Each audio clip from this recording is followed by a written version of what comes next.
Usually, a title like Deadly Pawns would indicate that someone is going to be manipulating our heroes and making them do something they don't want to, probably something illegal. Usually. Today they mean it literally, as we'll see. No, sir. All right, check the whole area.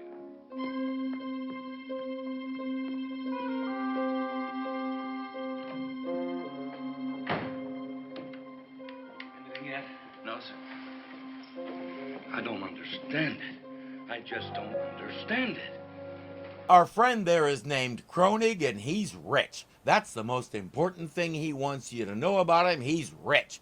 He's also a genius. If you don't believe it, just ask him and he'll tell you all about it. Those things make him important and mean he can do anything he wants to anyone he wants to. The little people have been crossing his estate to get to town on a regular basis, and he's built a computer in that room that's going to help him catch them. Why? The reward is going to be meaningless to someone like him. No, he has big plans. Doctor, you seem to be a bit perplexed. You win, Koenig.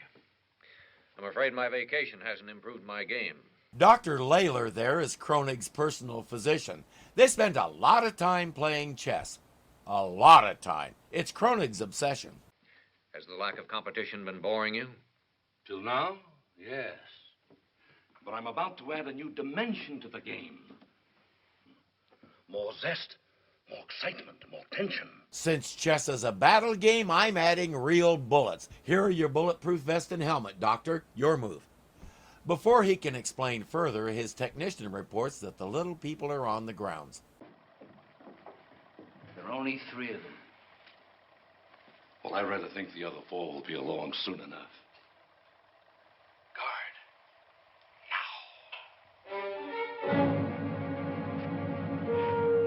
He's put sensors all over the place so he can pretty well track them anywhere the moment they set foot on the property. And he has something else.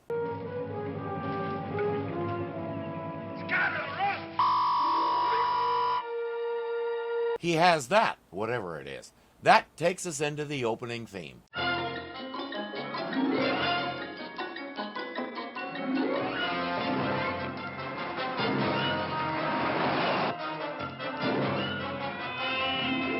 Yes, starting this episode, we have a new one. It's a lot more raucous, disjointed, and off-balance than the original one, and to be honest, I don't like it. It reminds me of the Honey West theme, build-up after awkward, three-legged rhythm build-up, and it never quite gets anywhere.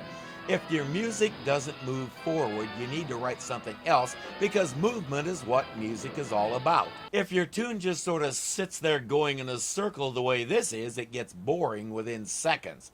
I don't know who thought this was a good idea, but for my money, they thought incorrectly. Betty, come in. Go ahead, Steve. I'm here. Betty, take a fix on us in case we need you. We're in trouble. Standing by. I have you pinpointed. Good. Keep the channel wide open. Will do. I talked a little about Heather Young's pregnancy last time. The main reason she stayed behind on the ship so much was so they didn't have to try and explain the baby bump. In the 60s, we came up with a term for that.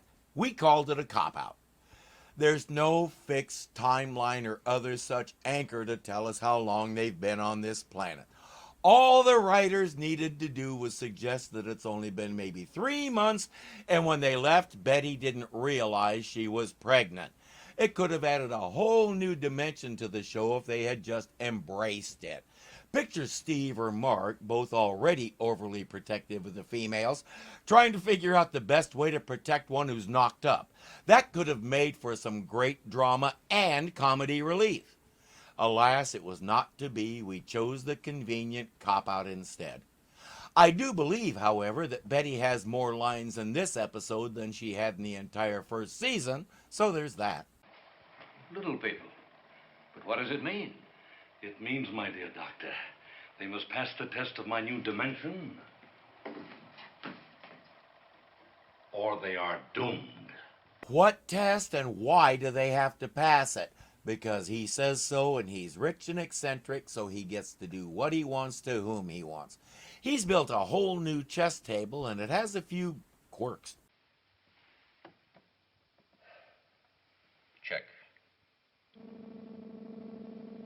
What's that humming? All in good time, Doctor. Watch the squares. Oh, I see. His new dimension is cheating. What happened to it?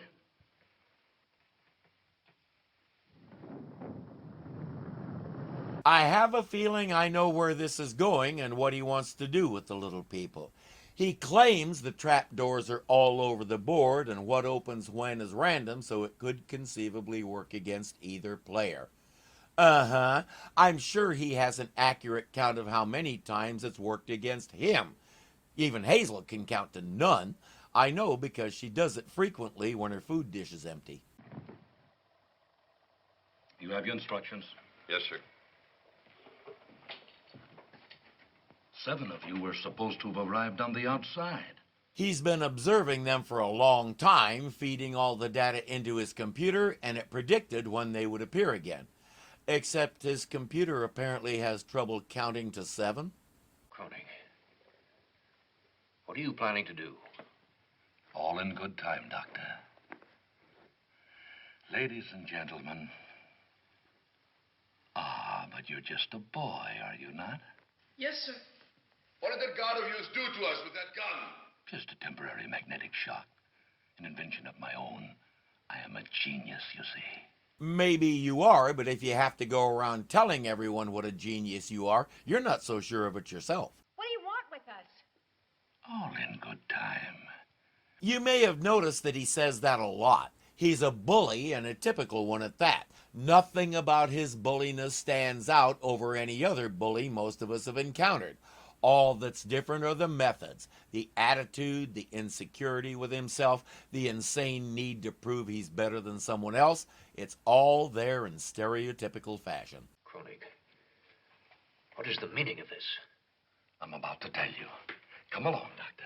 You did it wrong. The line is all in good time. Go back to one and do another take. Layla, you have called me the electronic wizard of the decade. And our leading industrialist. Kronig, what about these little people? You know very well it's illegal to catch them. Well, you agree that despite their diminutive size, they come from a superior civilization. Well, what of it? This.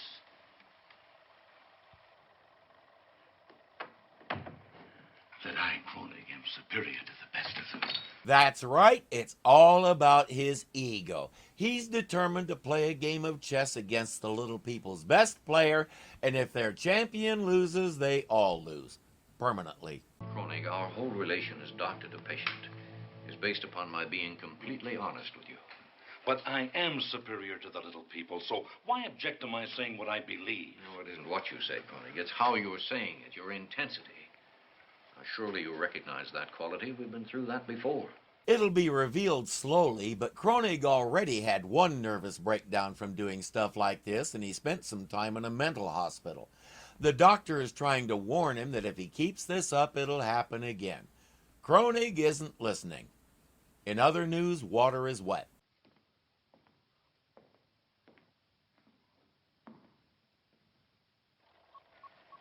Excuse me, Doctor. Queen's Rook 4.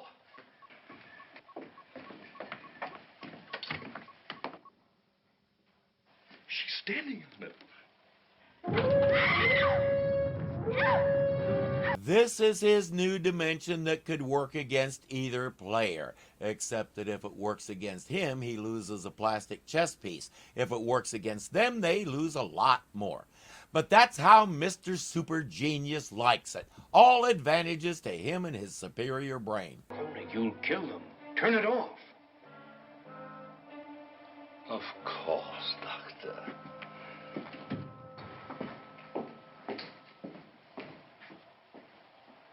Mr. Kronig.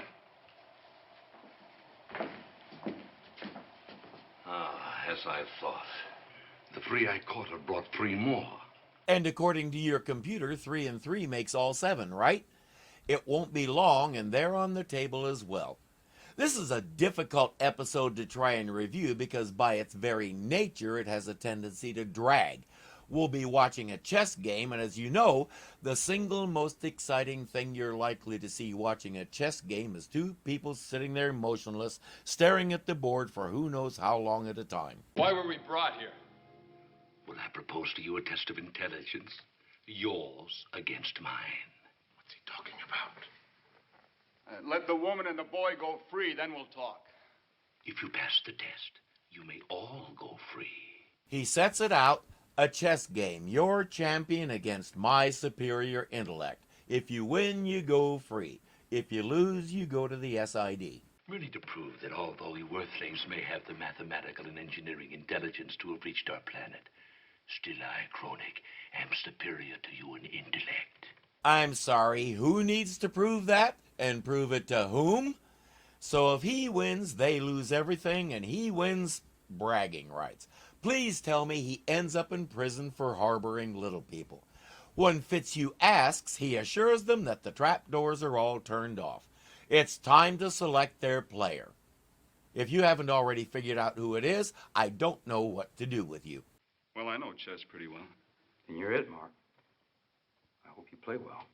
Well, I programmed a computer once to play a chess game. Mark, you must be an expert. Programming a computer for chess doesn't make you an expert at chess. Indeed, you can show me the most complex mathematical formula in your book, and as long as I know what the symbols are, I can reduce it to a computer program for you, and it'll get the right answer. Just don't ask me what the formula does or what most of those terms mean, because I don't have a clue. I can put the raw materials together for you, but it's up to you to figure out what the finished product is. Mark is in the same boat with chess. Again, if you haven't figured out who the champion is going to be, just take a deep breath and wait for it. As to moves, is a half-hour time limit satisfactory? No. We'd like an hour. But surely a half an hour's time enough to plan a move. As guests, we get the option. 1 hour. Very well, then, and Dr. Layla here will be our timekeeper.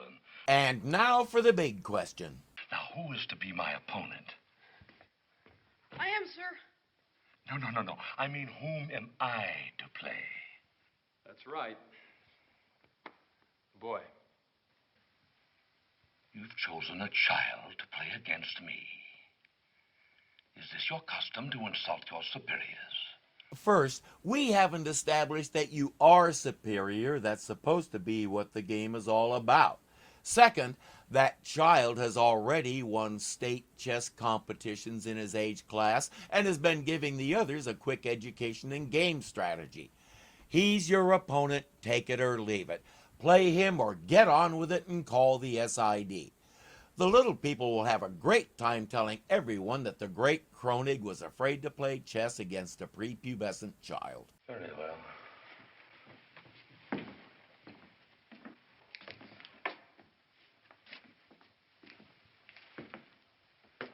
Since no adult will participate as a player, then all of you will participate as chessmen. So yeah, he'll play against Barry, but he'll throw a nice baby fit in the process. What he meant by that statement was everybody else has to tie themselves to the various pieces while Barry plays. What that's supposed to be in aid of, I'm not sure. But this guy is even prepubescenter than Barry is, so when he doesn't get his way, he throws a tantrum and tries to punish somebody.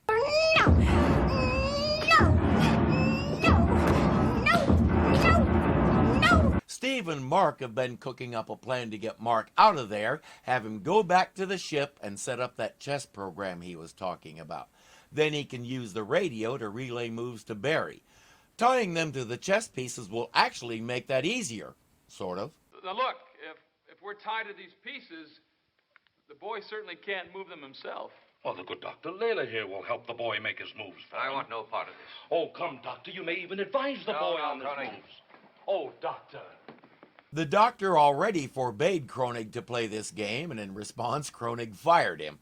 But Layla is too good a doctor. He can't bring himself to leave a patient who's obviously in crisis. Barry?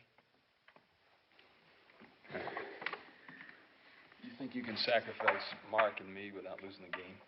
I think so. I can try. Presumably, Kronig will put the captured pieces in that box on the floor. If Steve and Mark can get themselves put down there, Mark has a chance. And it's working. Hey, take it easy. The boy plays like an idiot.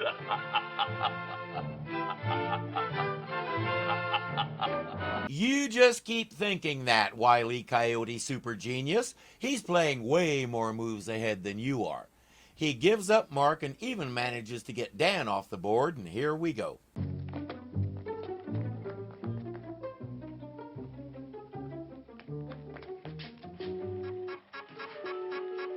Someone's trying to get away.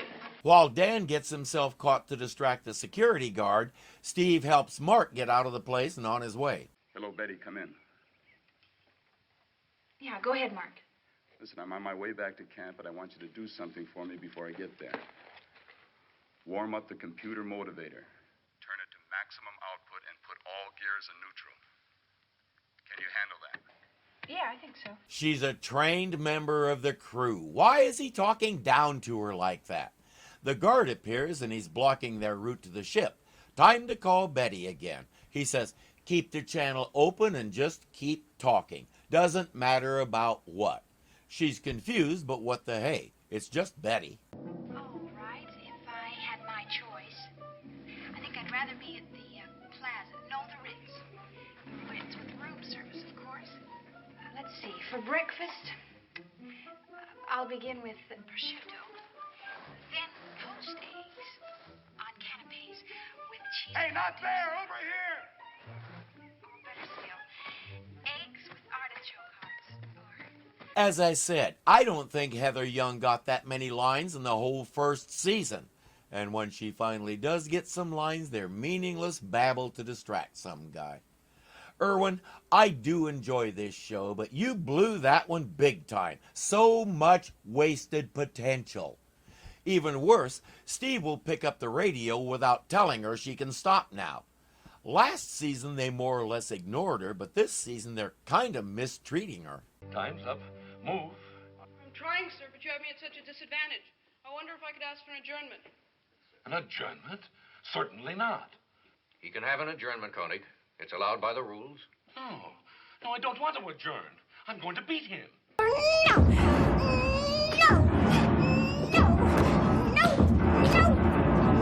Good thing the doctor knows how to coddle this monumental infant and get him to eat his vegetables and give Barry the adjournment he wants. That should buy enough time for Mark to get to the ship and get the computer programmed.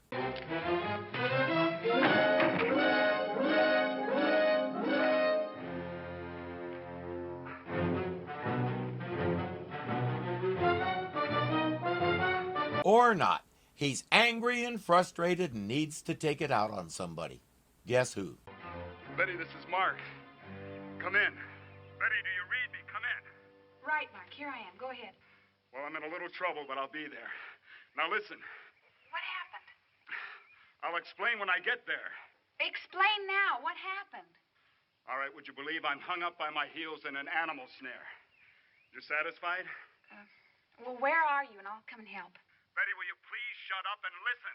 No, Mark. She's tired of staying behind and being out of the loop. And you have no right to abuse her like that. So you shut up and concentrate on getting yourself out of that thing.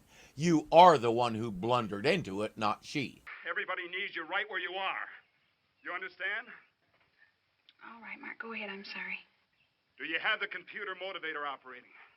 Yeah, All right, is it turned up to maximum? not quite. Well, turn it up. She can hear you, Mark. You do not need to yell. All right. In about 30 seconds, you'll hear a hum. Call Barry and tell him what happened. Tell him he has to stall that giant as long as he can. Okay, I will, but I don't understand why. You don't have to understand, just do it. Please tell me she's going to slap him down to the floor when he gets there, because there is no excuse for this. Mark, come in. This is Betty. Go ahead, Betty. Listen, I gave Barry your message, but they're on a timeout or intermission or something. Betty, what's wrong? I don't know. This whole machine's showering sparks. I'm sure he'll find a way to blame her for that, too. He gives her some directions for how to calm the machine down. I suggest he stop acting like a total jerk and get his butt to the ship now. Barry, do you read me? This is Mark. Come in. What is that kid answer? A computer can only do so much. There's still options that have to be decided on. I don't even have it programmed yet. Mark, coffee, tea, or milk?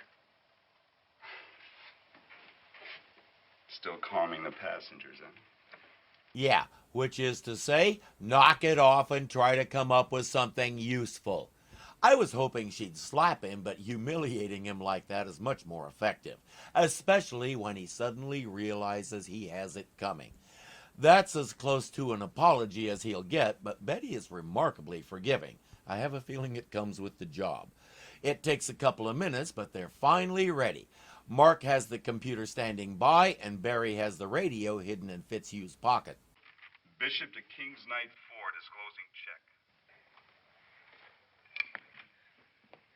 Bishop to King's Knight 4, disclosing check. Disclosing check? I refuse to accept his check to my king. Crony, you've been in check before and you've won those same games. But it's the principle of it, Doctor. To be put in check by a boy, I won't accept it. Boy or man, No, Crony, no. you can win against those little people. When he discovers the radio, he'll accuse Barry of cheating. I'd love to know what he calls this. I'm suspending the rules because I don't like it when they work against me. No! No! No! No! No! I will win, Doctor. I will win. And it will be a very easy matter. Crony, no. Crony, please. Listen to that howl.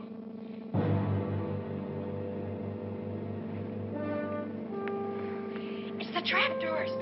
Again, if this isn't cheating, Why? You don't need them. They increase the odds. Make the game harder. but only for them. It doesn't make anything harder for you. If you have to keep cheating to win, you ain't superior, dude. But what about the little people? Doctor, does it really matter if a few of them go into the furnace? They're not people, real people. It took him long enough to say it. The doctor protests, and Kronig has the security guard and the technician grab him and lock him in the closet. Steve and Dan have slipped out of the chess piece box again, and they're at that wall panel where Mark escaped. There are some nice wires running through that wall, including the ones that supply juice to the trap doors. I request an adjournment, sir. Denied. You've had one. Yes, but I'm too tired. I need a few hours rest. We can continue the game tomorrow. Denied. We will play. You said you weren't going to use the trapdoors. I don't know where they're located either. Locations change. They're electronically controlled. It could be that one of my pieces drops through. Irrelevant. You said you wouldn't use them at all. You lied and you're cheating. Game over. You lose. Your chess pieces aren't real people.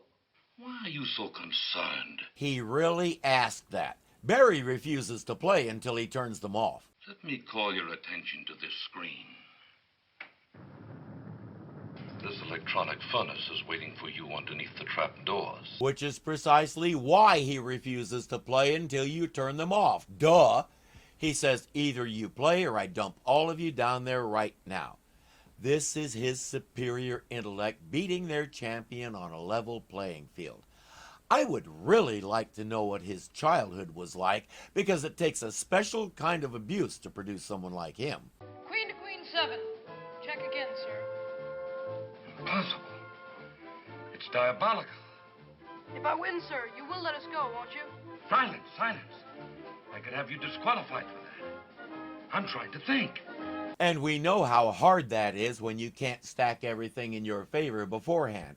Now, he's been babbling non-stop about his superiority and all the rest while Barry was trying to think, but Barry asks one question and it's ground for disqualification because his superiorness is trying to think. I've seen people who made up the rules as they went along before, but this guy is something special. Speaking of the playing field, let's level it a bit right now.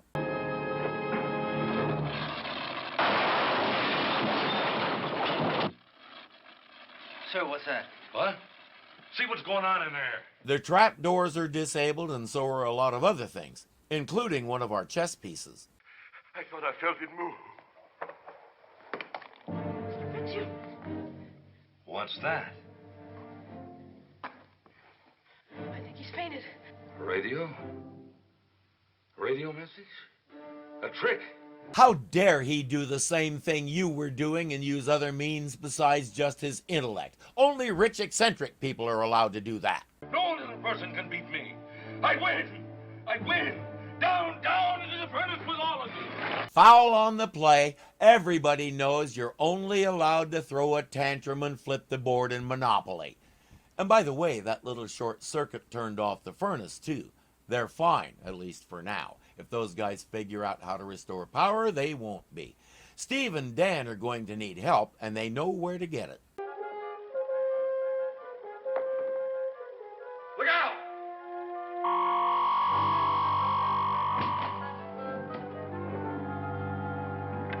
They slide the keys under the closet door, and Dr. Layler lets himself out. It's time to put a stop to this.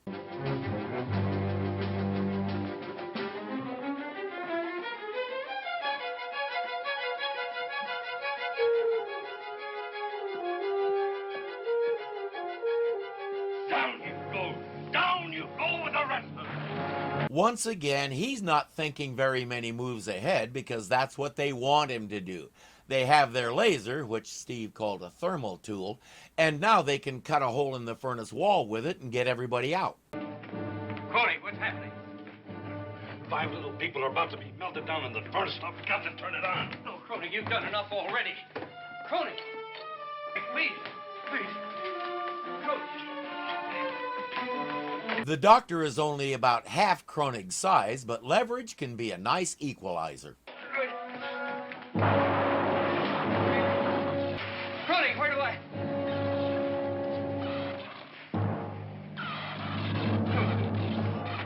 I said I wanted him to end up in prison. They won't come out and say it, but it's worse than prison. Game over. The little people slip out, and that's the end of the episode. I can't help myself. It's my life's work. I'm reminded of a story from the Bible. Guy has tons of money and stuff, so he has to build a bigger place to hold it all. He says, "This is too cool. I have it all. I can kick back and relax for a long, long time." And God says, "Really? Do you realize your life is ending today? And then what happens to all that stuff you built your life around? Stop being superficial and selfish and get a clue." And Kronig wasn't too bright anyway. Why would he assume that a little band of castaways from Earth would include Earth's smartest person, and that said person would be a chess master? Those guys stay home designing the spaceships. They don't go flying around in them. They know better. Hey, thanks for watching. If you like what you see, please click the thumbs up. It really does help the channel. If you're not subscribed yet, the button looks something like this. So click it and join our little family. There's a bell there that may or may not actually work to give you notifications when we post something, but it can't hurt to click it just in case. Again, thank you for watching, and I'll see you next time. That takes us into the new... because he says so, and he's rich and eccentric, and... and he don't need to be able to talk. So he gets to tell people what to do, and they have to do what he says. I know because she does it frequently when her food dish is empty.